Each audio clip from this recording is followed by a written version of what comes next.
Hi everybody, welcome back to Barbie Dolls of the Week.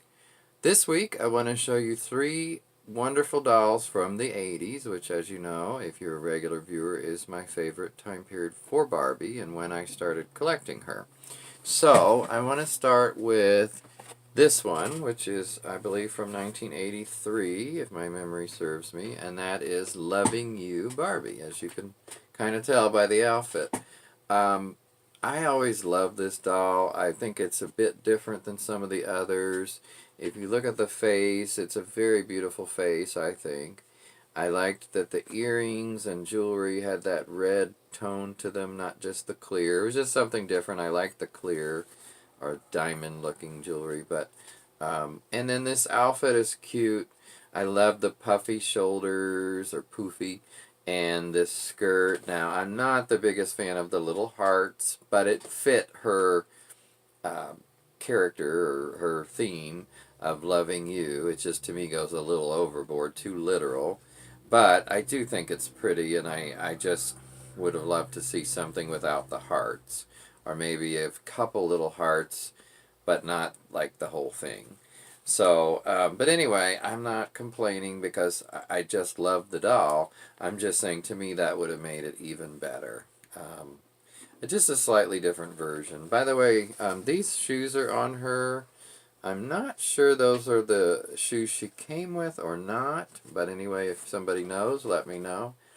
Um, I always liked her hair, and this one's still in a somewhat similar, maybe the same basic style. I haven't brushed it lately, so it's got some flyaways, but I just think she's beautiful. Yeah, it definitely has flyaways the more I touch it. um, yeah, I've got some stuff I can put in there and help smooth that back out, but yeah, she is a wonderful doll, and I think it was, I wish they had done some other versions, you know, like an Asian, a black one, Hispanic, something like that, some of those or all of those. And of course a Ken, a Loving You Ken, which they didn't really do. I think usually when I saw her pictured, she was with, you know, one of the other Kens of the time period. Maybe Dream Date Ken or something like that. Definitely I've seen her pictured later with Day to Night Ken in pictures when they're just trying to put her together with somebody else. So anyway, that's Loving You. By the way, she does have a ring. As you can see, she did not have a necklace, I don't believe. Partially because of this type of neckline. Oh, and by the way, I always love these, oh, I forget what fabric that is, but I love this kind of fabric. It makes a really nice bodice on this dress. So, what do you guys think of her? Okay, let's set her aside for now and move on to the next one, which is Miss Wonderful, Lovely, Peaches and Cream, that's so popular. Now, what I've noticed on these Peaches and Creams dolls are that there are some real big differences in the faces. And obviously I've seen that graphic or that picture online where it shows three of them right in a row, just their faces and how different they each are. So, you know, it depends where they're from, Taiwan or Philippines or maybe the other one's Indonesia, I can't remember right now. But obviously now they're all tend to be made in China. So, but anyway, the faces are actually pretty different. It's amazing. This is what this one's face looks like. And let me tilt her head down slightly. Very purple eyes, or eyeshadow, and actually blue eyes, but the eyeshadow is purple. And actually, you know, the more I look at it, and I don't have my reader glasses on, but they might be a bit bluish lavender. I can't quite tell.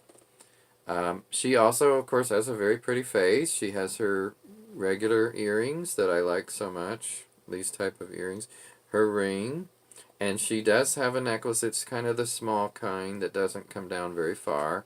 Again, a wonderful bodice. Obviously, she's got the boa type deal, and the long dress that to me, this always reminded me of a Southern Belle dress. I don't know, maybe like a Georgia Peach. Miss Georgia Peach. That's who she reminded me of. She is a classic doll from that time period. There's no doubt about that. I just personally like some of the others better, but I do like this one immensely. I'm trying to remember if I put her in my top 10 that I did a year or two ago. I don't remember. Probably. But there's just a lot I do like better. Like, for instance, Loving You. I actually like that doll better. But this one is definitely one of my, if it wasn't in my top 10, it'd be in my top 15, that's for sure. So, oh, and the boa, by the way, has several ways you can arrange it, and it has, I believe this is one of the ones that has yeah, it snaps to the back of the dress, which is kind of interesting. Helps hold it on. And her hair is currently just in a poofy, um, I don't know what you'd call that, tied back in a poofy thing here. Ponytail, I don't know.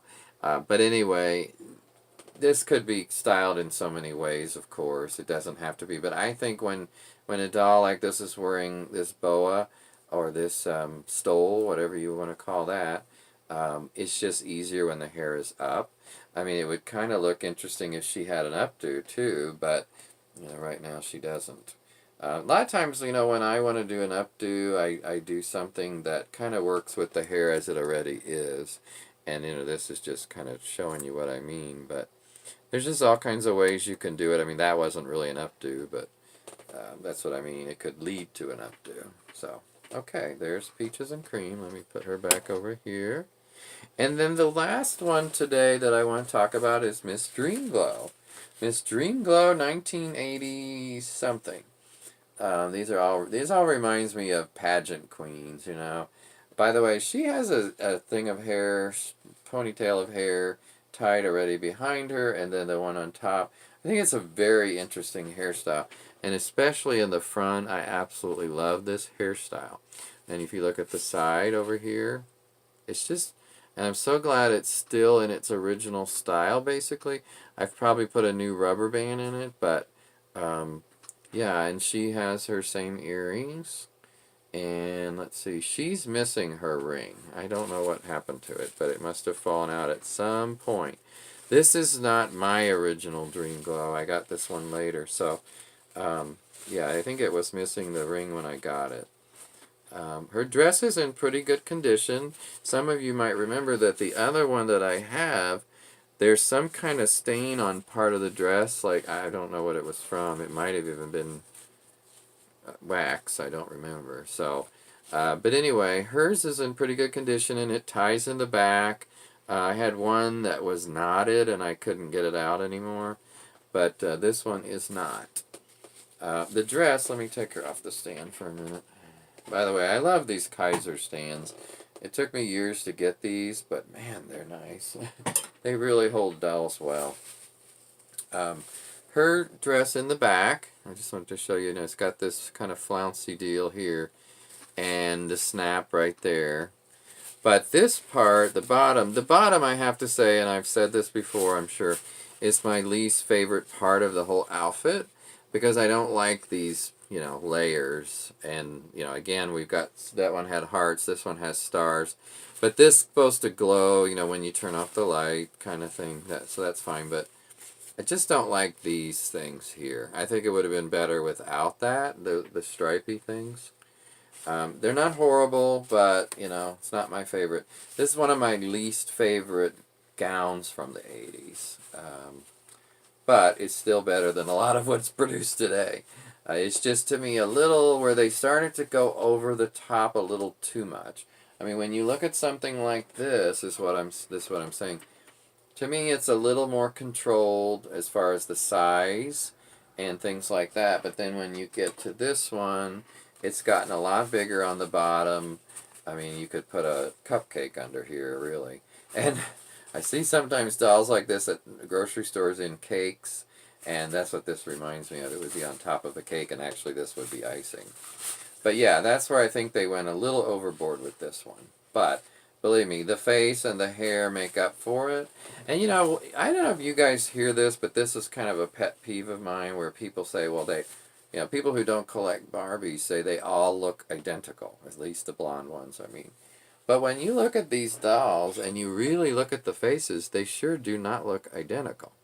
They don't look alike. Now, they may have the same face mold, but I think at least back then especially, and even now I would say, Mattel has done a great job distinguishing the dolls. Now, again, when the outfit is not on her and it's an untrained eye and she's just in, let's say, a pile with a bunch of other dolls and the hair is messed up, well, yeah, it's harder. But it takes time and knowledge, and you can realize and look at books. I really recommend looking at good Barbie ID books to try to ID dolls, and also online. So, okay, with that, I'm going to wrap up for today. But I'm so glad you joined me, and thank you for watching. Please share, like, and, watch it again if you want at some point. But I'll talk to you later. Bye-bye.